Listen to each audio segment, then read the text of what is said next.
오늘 본문의 배경이 되는 한 장소를 우리에게 소개해주고 있습니다. 그것은 겟세마네라는 바로 동산인데 이곳은 예루살렘으로부터 동쪽으로 1.6km 정도 떨어져 있습니다. 아주 가까이 있기 때문에 기도하러 가기에 참 좋은 장소입니다.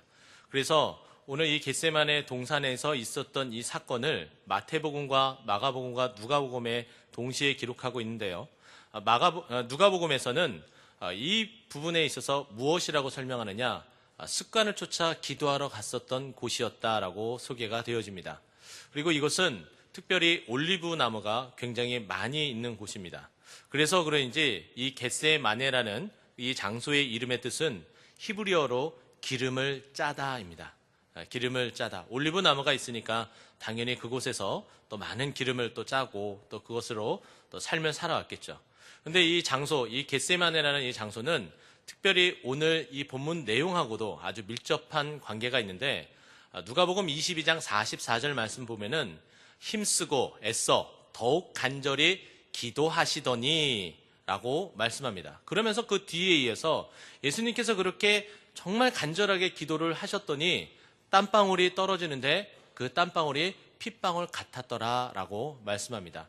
그러니까 예수님께서도 이 겟세마네 이름에 걸맞게 아주 전력을 다해서 진심을 다해서 정말 힘있게 기도하셨던, 온 진액을 짜서 기도하셨던 모습을 우리에게 보여주고 있습니다.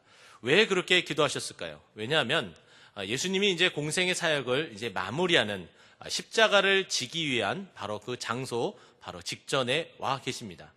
그러니 이제 제자들에게 하고 싶은 말씀도 굉장히 많았을 터이고, 그리고 마지막 그 힘들고 어려운 그 십자가를 어떻게 져야 할지에 대한 그런 고민들, 그리고 이것을 하나님 앞에 맡기고 의뢰하는 일들을 위해서 예수님은 제자들과 함께 기도하러 가셨습니다. 우리는 이 본문을 너무나 많은 시간을 거쳐서 설교도 듣고 그리고 읽기도 하고 하면서 많은 은혜를 받은 줄 믿습니다. 저는 그래서 오늘은 이 본문을 통해 조금 색다른 방향을 통해서 우리가 한번 말씀의 은혜를 받고자 하는데, 그것은 예수님께서 이 제자들과 함께 기도하러 가셨고 그 제자 중에서는 또 특별히 베드로와 야고보와 요한을 따로 떼서 기도하러 가신 모습을 보이게 되는데, 특별히 이 제자들에게 명령한 명령이 있습니다. 오늘은 기도의 내용보다는 예수님께서 뭐라고, 그리고 마지막 예수님이 그 공생의 마지막 때이기 때문에 그때 하셨던 그 명령이 과연 우리가 이 시대의 마지막 시대를 살아가면서 바로 우리에게 하신 명령임을 다시 한번 깨닫고 그 명령이 우리에게 어떻게 말씀하고 있는지, 그리고 우리는 그 명령에 어떻게 순종해야 되는지 하나하나 살펴보도록 하겠습니다. 32절 말씀 보게 되면은 이렇게 언급을 해요. 그들이 겟세마네라 하는 곳의 이름에 예수께서 제자들에게 이르시되 내가 기도할 동안 여기 앉아 있으라라고 말씀합니다. 예수님께서 특별한 장소를 아예 정해 주셨어요. 여기라고 정확하게 찝어서 말씀하고 있습니다. 그래서 저는 예수님의 첫 번째 명령은 제자리를 지키라라는 말씀으로 여러분과 함께 나누고 싶어요. 자, 여기라는 특별한 장소를 계속해서 말씀하며 여기에 앉아 있으라라고 이야기해요. 그런데 예수님이 그 말씀을 하셨지만 예수님은 어떤 모습으로 있습니까? 예수님은 기도하러 가셨어요. 과연 예수님이 얼마만큼 거리에 떨어져서 기도했는지 궁금하지 않습니까? 누가복음 22장 41절 말씀 보면은 돌을 던질 만큼이라는 표현이 나오게 돼요. 그러니까 예수님과 이 제자들과의 이 거리가 어느 정도냐? 돌을 던질 만큼이에요. 제가 그래도 좀 잘 던집니다. 제가 돌을 가지고 있어요. 제가 힘있게 던지면은 저 맨 뒤 끝까지 던질 수 있습니다. 그러나 그렇게 힘을 다하지 않더라도 일반적으로 이렇게 던지면은 지금 여러분들이 앉아있는 곳곳에 제가 던지는 돌멩이가 아마 다 날아갈 거예요. 근데 이 거리가 멀다고 하면은 멀지만은 가깝다고 생각하면 또 매우 가까운 거리입니다. 왜 그러냐면요. 지금 제가 여러분들에게 여러분들 너무나 사랑해서 윙크를 한다거나 아니면은 아주 작은 하트를 이렇게 날린다고 한번 생각해 보십시오. 저의 이 모든 행동들이 여러분 눈 안에 다 들어오십니까? 다 보이시죠? 그럼 예수님께서 이 정도의 거리에서 기도하셨다라는 것은 제자들이 충분히 예수님께서 뭘 하시는지, 때로는 예수님께서 목소리를 높여서 기도하셨다면 그 기도 소리도 들을 정도라는 거예요. 저는 그래서 그 자리를 지키는 것은 바로 그거예요. 우리가 세상에 살아가면서 많은 또 자리가 있지만은 특별히 교회에는 믿음의 자리, 또 봉사의 자리, 헌신의 자리들이 있습니다. 먼저는 첫 번째는 여러분들이 지켜야 될 그 자리는 바로 이 예배의 자리입니다. 예배의 자리, 여러분이 앉아 계셨던 바로 그 자리가 빈자리가 되지 않기 위해서 부단히도 노력하고 또 노력하셔야 되는 거예요. 하나님은 그걸 원하십니다. 그런데 어떻게 원하시느냐? 여러분들이 그 자리를 비우지 않게끔 하기 위해서 예수님께서 가까운 거리에서 늘 우리를 위해서 기도하고 계신다는 거예요. 자, 그러면 예배 자리뿐만 아니라 우리가 있어야 할 자리는 또 너무나 많이 있습니다. 제가 2년 동안 여러분들과 함께 은혜를 나누면서 2016년도 12월쯤 그리고 2017년도 12월쯤에 설교 제목을 이렇게 한번 잡고 기도한 적이 있습니다. 치유되어야 할 연말병, 그리고 그 다음에 2017년도에는 재발한 연말병, 이렇게 해서 말씀을 나눴습니다. 이게 무슨 말일까요? 연말병, 과연 무엇을 이야기할까요? 바로 그거죠. 여러분들이 아주 심상치 않게, 그리고 안 하신 분도 계시지만은 여러분의 입에 한 번쯤은 달고 다녔었던 표현이기도 합니다. 아, 내년에는 내려놓을래. 교사도 내려놓는다고 하시고, 성가대도 내려놓는다고 하시고, 구역장도 내려놓는다고 하시고, 교구장도 내려놓는다고 하시고, 다 내려놓겠다고 하세요. 그 연말병이 매년 있어요. 치유되지가 않은 거예요. 그래서 제가 제발 이제는 치유가 되고 다시 재발하더라도 더 이상 우리에게는 연말병이 없었으면 좋겠습니다. 제가 말씀을 드렸어요. 그래서 제가 여러분과 그 말씀을 나누면서 이제는 연말병에 대한 설교를 안 하겠습니다 했는데 제가 약속을 못 지키네요. 근데 여러분은 어떻게 해야 돼요? 이제 그런 말씀을 안 하셔야 돼요. 예수님께서 우리에게 명령하고 계세요. 자리를 지키라라고 얘기해요. 여러분들이 성가대를 계속하셨다면 성가대 자리를 지키셔야 되는 거예요. 여러분들이 구역장을 하고 교구장을 하고 그리고 각각 기관의 장이 되셨다면 그리고 교사를 하셨다면 그 자리를 계속해서 하나님께서 지키길 원하세요. 그렇게 명령하고 있는 거예요. 그런데 우리 스스로가 그거를 하려면은 참으로 힘듭니다. 그래서 예수님께서 우리를 위해서 가까운 거리에서 기도하고 계시는 거예요. 그러면서 가까운 곳에서 기도하시면서 너희는 여기 바로 지정한 바로 그곳 봉사의 자리, 안내면 안내, 그리고 여러 가지 주차 봉사, 여러분들이 교회 안에서 섬겨야 될 바로 그 자리를 지키기를 원하시는 거예요. 그런데 하다 보면 힘들고 어렵잖아요. 그래서 조금 쉬고 싶은 마음도 들잖아요. 그래서 내려놓겠다는 표현을 하잖아요. 그런데 다시금 우리에게 명령하십니다. 그 자리를 지켜라. 근데 너희가 지키는 것이 아니라 내가 옆에서 기도로서 동역해 주겠다. 힘을 주겠다. 그러니 지켰으면 좋겠다. 지켜라! 라고 명령을 하시는 거예요. 여러분의 있어야 될 그 자리는 어디입니까? 머릿속에 떠오르는 자리가 있습니까? 그렇다면 그 자리를 꼭 지키시는 여러분 되기를 예수 그리스도의 이름으로 축원드립니다. 두 번째는요. 34절 말씀 보면은 말씀하시되 내 마음이 심히 고민하여 죽게 되었으니 너희는 여기 머물러 깨어 있으라 라고 말씀합니다. 깨어 있으라. 이것은 육신적인 깨어 있음을 말씀하기도 합니다. 하지만은 더 한 걸음 저는 더 나아가서 영적으로 깨어 있어야 됩니다라고 말씀드릴 수 있겠어요. 우리 예수님께서 우리에게 명령을 하시는데 너희들은 영적으로 깨어 있어야 된다. 너희가 그 자리를 지키기 위해서는 영적으로 깨어 있지 않으면은 도저히 그곳에서 있을 수가 없다라고 말씀하는 거예요. 베드로전서 5장 8절 말씀은 우리에게 이렇게 해요. 근신하라, 깨어 있어라. 너희 우는 마귀는, 너의 대적 마귀는 우는 사자와 같이 너희를 삼키려고 한다라고 말씀하고 있어요. 우리가 깨어 있지 않으면은 사단의 밥이 됩니다. 처절하게 무너져요. 그리고 상처 입게 되고 교회 안에 분쟁이 생기기도 합니다. 그러나 어떻게 해요? 우리가 깨어 있게 되면은 교회 분쟁뿐만 아니라 우리에게는 승리감이 찾아오게 돼요. 그리고 주님께 영광 돌릴 수 있게 됩니다.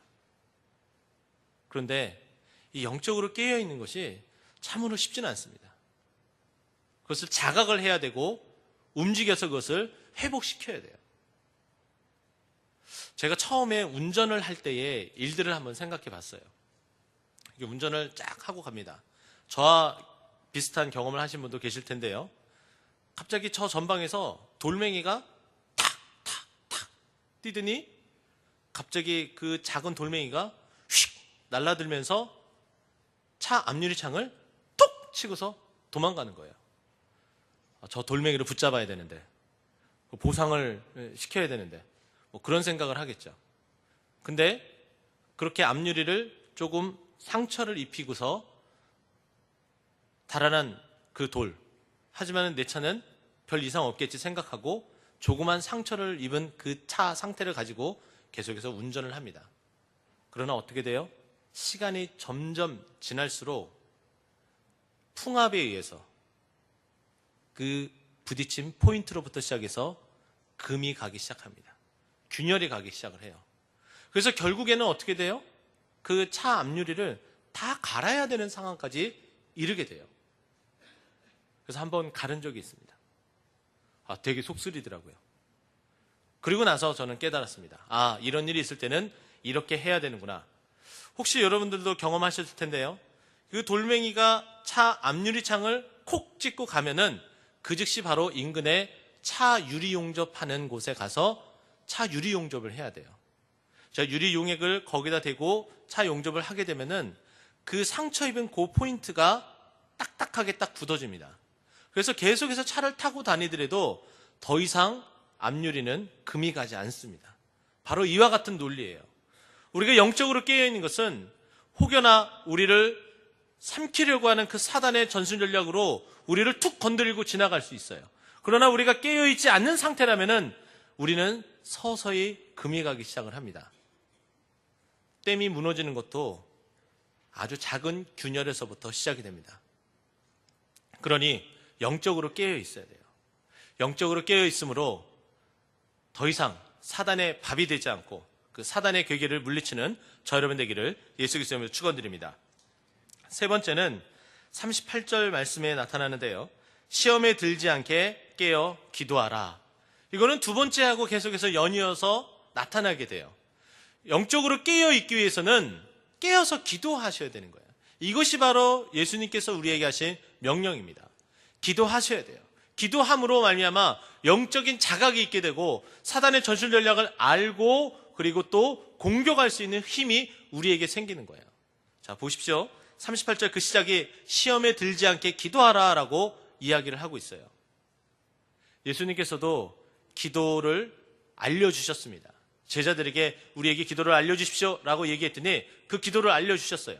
우리가 주기도문 하는 바로 그 기도가 바로 예수님께서 알려주신 기도예요. 마태복음 6장 13절 말씀 보게 되면 우리를 시험에 들게 하지 마옵시고 다만 악에서 구하옵소서라고 표현을 하고 있습니다. 바로 오늘 본문 말씀과 정확하게 일치하고 있어요. 시험에 들지 않게 영적으로 깨어있음을 위해서도 더더욱 그렇게 기도하셔야 되는 거예요.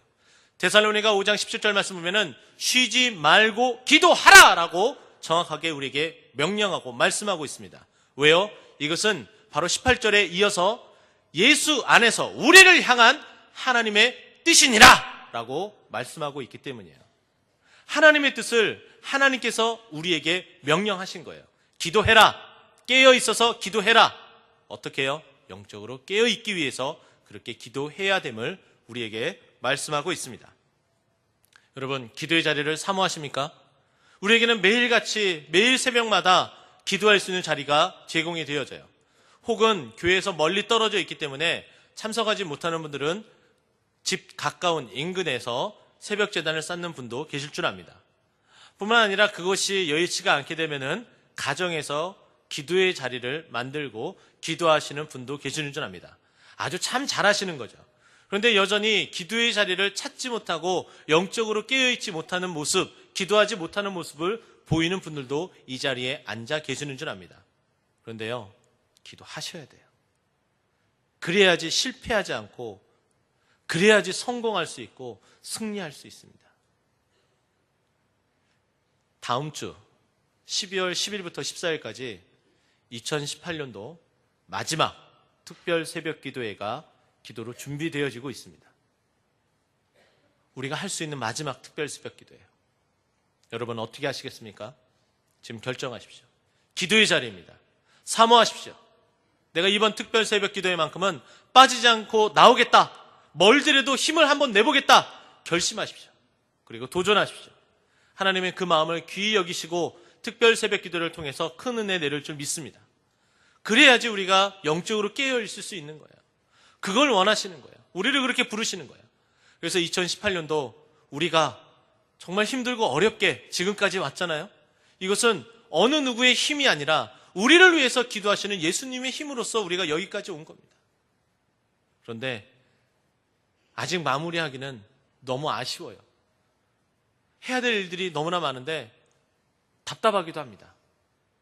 특별 새벽 기도를 통해서 큰 은혜 받으시고 능력 받으셔서 2018년도 잘 마무리하시고 그리고 올 한 해 이루지 못하고 그리고 아쉬움이 남는 그런 부분은 그 힘을 충족해뒀다가 2019년도에는 그 모든 뜻들을 하나하나 이뤄나가는 저 여러분 되기를 예수 그리스도 이름으로 축원드립니다. 네 번째는 41절 말씀에 우리에게 이렇게 이야기합니다. 세 번째 오사 그들에게 이르시되 이제는 자고 쉬라. 우리에게 이제 쉬라고 명령하고 계세요. 쉬는 것이 얼마나 중요한지 모릅니다. 예수님께서도 우리를 쉬라고 명령하세요. 마태복음 11장 28절 말씀 보게 되면은 수고하고 무거운 짐진 자들아 다 내게로 오라. 내가 너희를 쉬게 하리라 라고 말씀합니다.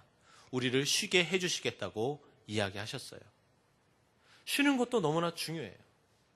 물론 오늘 이 본문 속에 있는 이 제자들은 그 피곤함을 이기지 못하고 예수님은 기도하실 때에 졸고 주무시고 그렇게 하셨던 제자들이에요. 그럼에도 불구하고 그 제자들에게 이제 자고 쉬라라고 명령합니다. 이것은 특별한 하나님의 뜻이에요. 시편 23편 2절 말씀 보면은 우리를 어떻게 하시겠다고 말씀하시냐? 나를 푸른 초장에 누이시고 쉴만한 물가로 인도하시는도다 라고 말씀하세요. 우리를 그렇게 평안하게 쉴 수 있도록 우리를 이끌어 주시겠다고 이야기해요. 근데 왜 그렇게 쉬라고 그리고 쉴 수 있도록 마련해 주시고 이끌어 가실까요?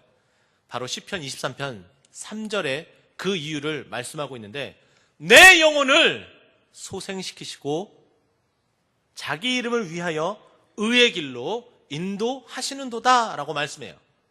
우리를 쉬라고 명령하시는 이유는 내 영혼을 소생시키기 위해서예요. 내 영혼, 여러분의 그 영혼을 살리기 위해서 쉬게끔 만들어 주시겠다라고 명령하시고 말씀하시는 거예요. 우리 영혼이 죽게 되면 더 이상 아무것도 할 수가 없습니다. 봉사도 할 수 없고요. 예배로서 섬길 수도 없습니다. 그러나 무엇라 말씀합니까? 우리를 쉬게 하겠다고 말씀하시고 우리를 쉬라고 명령하셨어요. 그것은 우리 영혼이 살 수 있는 방법임을 우리에게 알려주고 계시는 거예요. 그리고 그렇게 할 때 우리가 주의 이름을 통하여서 의의 길로, 옳은 길로, 하나님이 원하는 길로 갈 수 있도록 인도해 주시겠다라고까지 말씀하셨습니다. 그러니 잘 쉬는 것도 여러분들이 해야 될 일이에요. 그것이 또한 저는 영성이다라고 말씀드리고 싶어요. 잘 쉬어서 하나님의 일을 하기에 부족함 없는 귀한 하나님의 일꾼 되기를 예수 그리스도의 이름으로 축원드립니다. 마지막 다섯 번째는 마지막 42절에 있는데요. 일어나라 함께 가자라고 말씀합니다. 잘 쉬었잖아요. 그러면 어떻게 해야 돼요? 이제 다시금 일해야 돼요. 나가야 돼요. 여러분들이 잘 쉬고 이제는 나아가야 된다는 이 부분은 우리의 생활이 계속해서 반복되어지는 부분 가운데 한 부분입니다. 왜 그러냐면요. 여러분들이 지난 일주일 동안을 한번 생각해 보십시오. 주일날 은혜를 받았습니다. 그래서 그 은혜 가지고 세상에 나가서 열심히 살아보겠다고 결심을 하고 나아갔어요. 세상이 쉬운가요? 결코 쉽지 않습니다. 만만한가요? 만만하지도 않습니다. 내 뜻대로 되는 게 하나도 없는 게 세상이에요. 지치고 힘들고 어렵고 눈물 흘리고 넘어져서 상처가 나고 피가 흘리고 만신창이가 되어서 일주일을 그렇게 살았어요. 어디 가서 위로를 받겠습니까? 쉴 수 있는 곳은 오직 주 하나님 그 안밖에 없지 않습니까? 그래서 우리가 이 자리로 온 거예요. 그래서 달려왔어요. 근데 이곳에서 다시 은혜를 받습니다. 그럼 다시 우리가 어떻게 해야 돼요?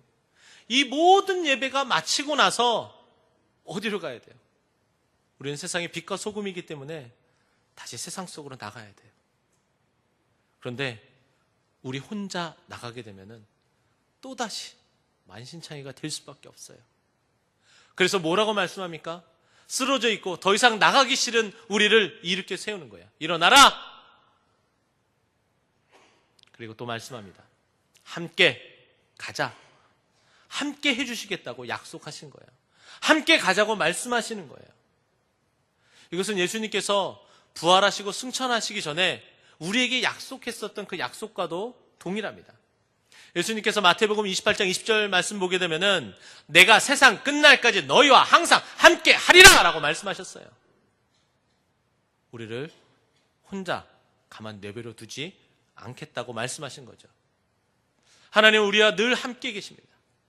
그래서 우리와 함께 하기 위해서 예수님을 성육신으로서 우리에게 보내주셨어요.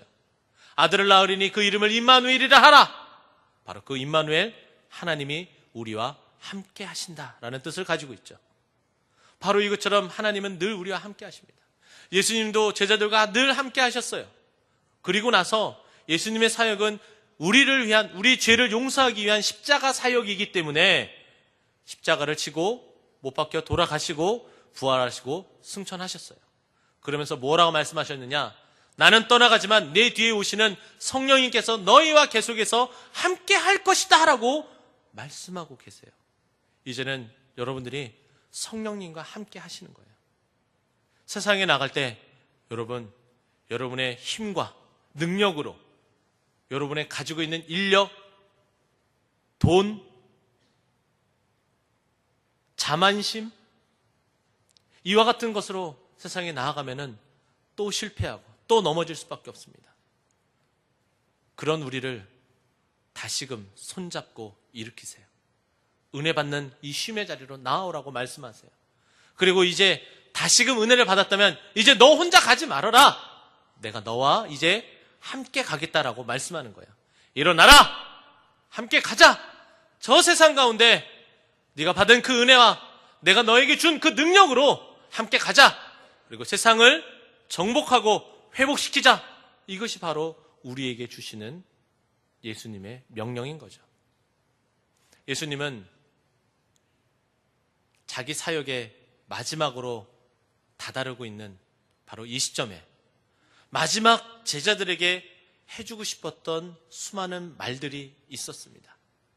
그리고 본을 보이기 위해서 기도의 모습도 보여주셨습니다. 그럼 마지막에 이 제자들에게 5가지 명령을 하며 이끌고자 있었던 그 예수님의 그 뜻을 저는 오늘 이 자리에서 우리가 이 세상 말세지말 가운데 살아가는 마지막 때에 바로 우리에게 필요한 하나님의 명령으로 받아들이고 이 말씀을 나눕니다. 근데 이 5가지 명령이 계속해서 서클을, 원형을 이루면서 계속해서 반복이 되어져요. 여러분 자리를 지켜야 됩니다. 영적으로 깨어 있어야 됩니다. 영적으로 깨어 있기 위해서 기도하셔야 됩니다. 그리고 때로는 잘 쉬셔야 됩니다. 그리고 쉼을 통해서 힘을 얻고 능력을 받았다면 이제 예수님과 함께 일어나서 세상으로 나가야 됩니다. 근데 세상에 나가면 그렇게 되더라도 여전히 우리는 지치고 힘들고 어렵고 피 흘리고 그런 가운데 다시 이 자리를 사모하고 돌아올 수밖에 없어요. 그러면 다시 이곳에서 그 자리를 지키고 영적으로 깨어 있어서 기도하고 다시 쉼을 얻고 은혜 받고 다시 또 나아가는 바로 이 세상 속에서 이 예수님의 마지막 이 5가지 이 명령을 통해 이 삶을 살더라도 은혜 가운데 다시금 능력 가운데 살아가는 저 여러분 되기를 예수 그리스도 이름으로 축원드립니다. 기도하겠습니다.